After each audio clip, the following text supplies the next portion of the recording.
sayang-saya, nagbubunyi ang mga DD shit. Dahil bukas daw, Lunes, ay muli magbubukas ang investigasyon ng Senado through Blue Ribbon Committee sa kontrobersyal na usapin ng flood control scam at sa pangunguna ng newly appointed Vice Chairman ito na si Rolando Marcoleta. Aba, ito yung mismo si Marcoleta na sinabing involved daw sa alokables ng flood control scam in connection sa mga diskaya. Na nagkakahalaga ng hundreds and hundreds of millions of pesos. So alam na natin ngayon kung bakit panay pala ang depensa nito sa mga diskaya, kung paano gusto niya maproteksyon ng mga diskaya. Alam na this. At hindi pa yan. Dito sa usapin ng flood control scam, may mga membro din ng Blue Ribbon Committee na mag-iimbestiga nito na may mga kaso na at mga ilang araw pa lang ay makukulong na.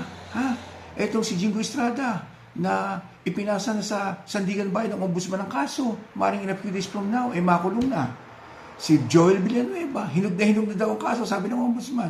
Si Chis Escudero, na ipinasa na rin sa ombudsman ng kaso. Yung Mike Villar.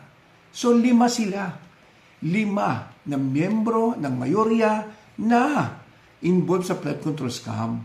Sila yung mga nakapangalan doon sa committee report ni Senator Pring Lacson ng Blue Ribbon Committee na hindi nila pinirmahan.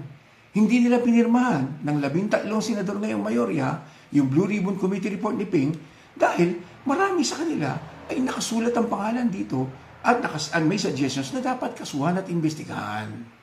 So, at saan huhugot ng kredibilidad si Marcoleta sa gagawin niyang investigasyon bukas sa flood control scam? Kung ang pangalan niya, pangalan ng mga members niya, pangalan ng mga kakosa niya sa majority, kakasuhan at maaaring makulong pa. Senator Marcoleta, paminsan-minsan naman, bawas-bawasin ang kapal ng muka, kahit konti lang. Ciao!